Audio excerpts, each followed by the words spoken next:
bahwa sesudah pensiun dari presiden di Oktober nanti, Jokowi akan bergabung di Golkar sebagai elit pimpinan di sana. Dan itu bukan hanya Jokowi, kemungkinan besar keluarganya semua akan dipindahkan ke Golkar, mulai dari Gibran sampai ke Bobi yang sampai sekarang masih di PDI Perjuangan. Bahkan Kaesang juga kabarnya akan dipindahkan ke Golkar, karena PSI bisa dipastikan tidak akan lolos ke Senayan dan akhirnya akan ditinggalkan begitu saja karena Golkar itu lebih seksi dan menarik buat keluarga Jokowi. Golkar memang lagi seksi-seksinya.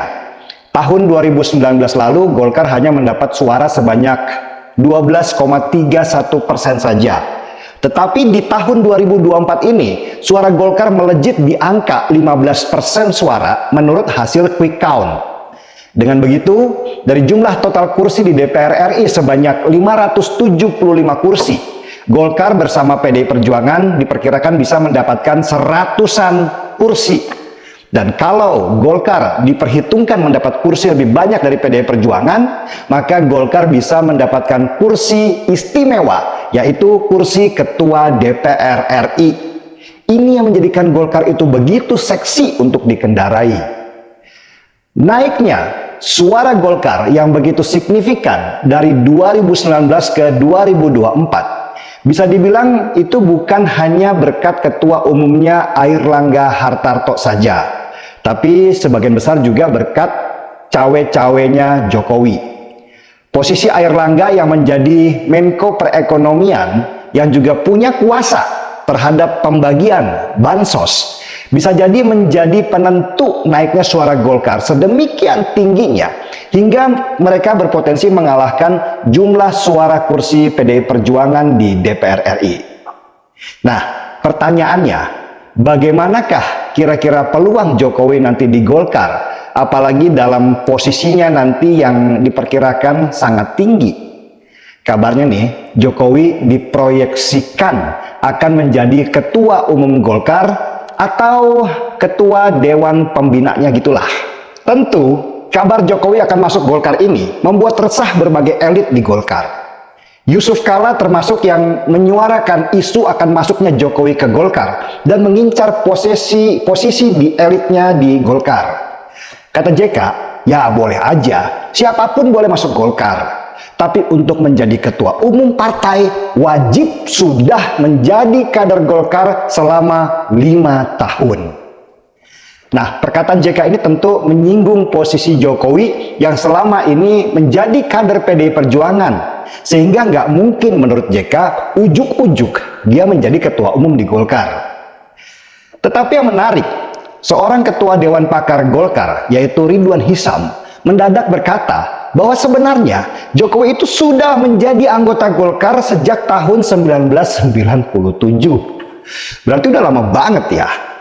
Alasannya Ridwan Hisam, Jokowi itu sudah menjadi pengurus asosiasi pengusaha mebel dan biasanya pengurus asosiasi itu adalah kader Golkar. Jadi kalau Jokowi mau menjadi ketua Golkar, dia tidak perlu harus mengubah ART Golkar yang mewajibkan syarat untuk menjadi ketua umum harus jadi kader Golkar dulu 5 tahun lamanya. Dan isu akan masuknya orang luar ke dalam Golkar ini juga disinggung oleh Luhut Binsar Panjaitan yang menjadi ketua Dewan Penasehat di Golkar. LBP bilang, Golkar jangan diatur-atur sama orang luar. Dan ucapan LBP ini senada dengan ucapan Abu Rizal Bakri dan Airlangga Hartarto yang ingin kader Golkar kompak dan tidak terpecah. Lalu siapakah yang dimaksud dengan orang luar itu? Apakah itu Jokowi? Ya belum pasti sih. Tapi kalau melihat benang merahnya dari kabar Jokowi yang dari PDI Perjuangan dan hendak masuk ke Golkar, bisa dibilang yang dimaksud orang luar itu adalah siapa lagi kalau bukan Jokowi. Oke, teman-teman kembali lagi di channel MD 2045. Salam inspirasi, salam NKRI, harga mati. Teman mungkin sudah mendengarkan sedikit penyampaian atau edukasi dari saudara kita Denny Siregar. Tentunya apa yang disampaikan Denny Siregar ini sangat menarik dan sangat bermanfaat agar kita mengetahui situasi politik yang terjadi saat ini. Dalam pesta demokrasi, tentunya kita menginginkan adanya perdamaian dan keadilan. Teman-teman mungkin sudah memahami apa yang disampaikan oleh Denny Siregar ini. Apa yang disampaikan oleh Denny Siregar ini terkait dengan pemilu umum pada Pilpres di 2024. Pada tanggal 14 Februari 2024, tentunya kita sudah memilih dalam pilihan kita yang akan menggantikan Presiden Republik Indonesia, yaitu Pak Jokowi, yang akan melanjutkan program-program dan IKN Nusantara Kalimantan. Dan Denny Siregar membahas soal bergabungnya Pak Jokowi ke Golkar. Dan isu-isu ini juga banyak diperbincangkan di media sosial dan banyak juga para pengamat politik mengkritik sikap Pak Jokowi, yang dimana Pak Jokowi segala hal cara yang ingin memenangkan Prabowo Gibran, dan saat ini juga Pak Jokowi yang ingin bergabung ke Partai Golkar, yaitu golongan karya. Saya tidak tahu apakah Pak Jokowi sudah diterima sebagai kader Partai Golkar, dan ada juga isu-isu bahwasannya Jokowi meminta untuk menjadi ketua Golkar. Nah, ini menjadi salah satu pro dan kontra antara Jokowi dan Golkar.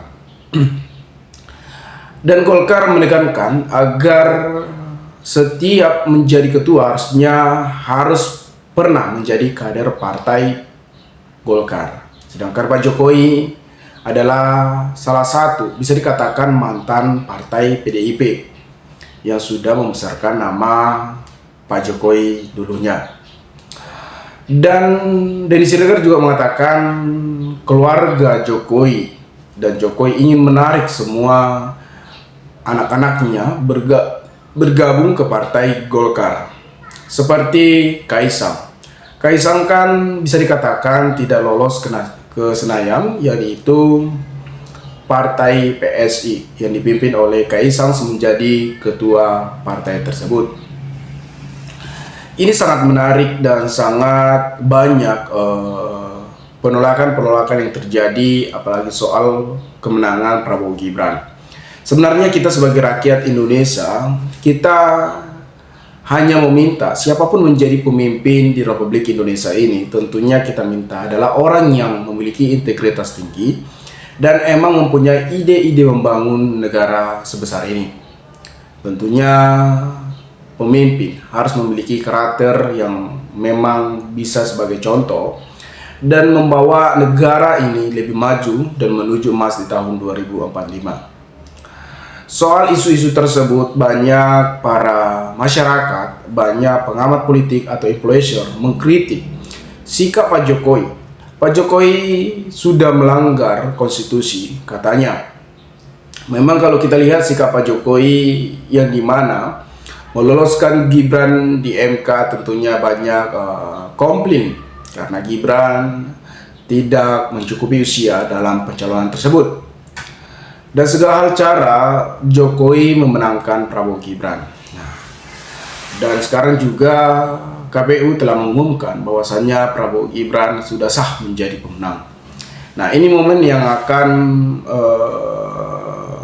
yang ditunggu-tunggu oleh Jokowi, dan saat ini memang menang. Siapapun nanti pemimpin, mau Prabowo mau Gibran, ya kita harap sesuai apa yang disampaikan di saat kampanye. Mereka memiliki program-program yang unggul soal program makan gratis. Dan program ini juga salah satu program yang sangat menarik, dan banyak pengamat politik mengkritik program tersebut karena program tersebut memakan biaya yang sangat banyak.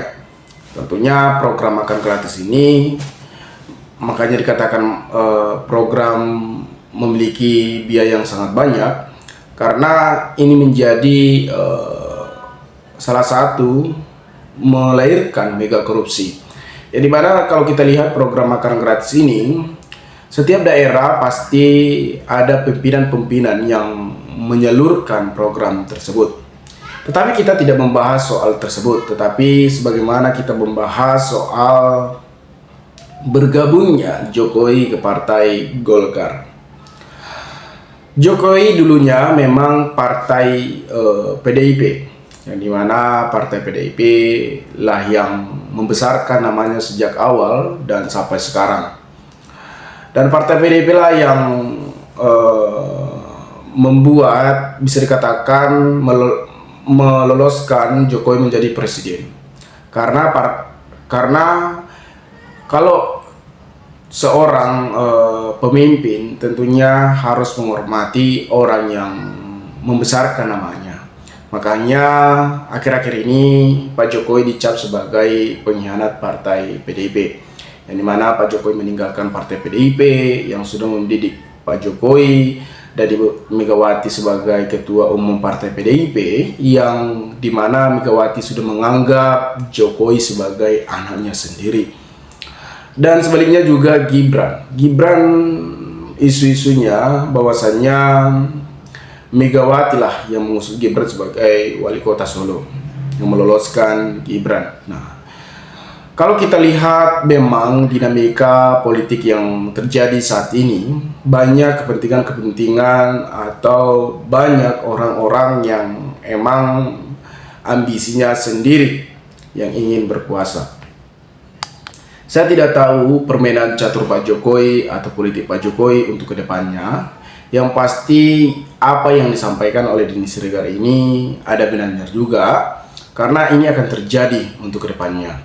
Ketika nanti Pak Prabowo dilantik menjadi presiden, apakah Pak Jokowi bisa mengatur Pak Prabowo?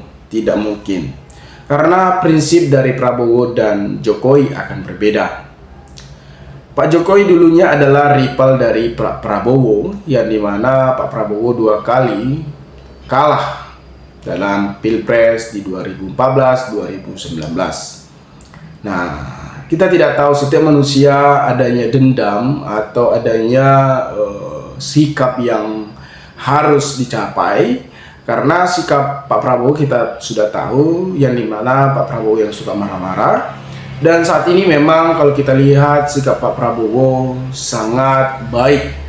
Dan sangat ada kata julukan yaitu gemoy, joget-joget.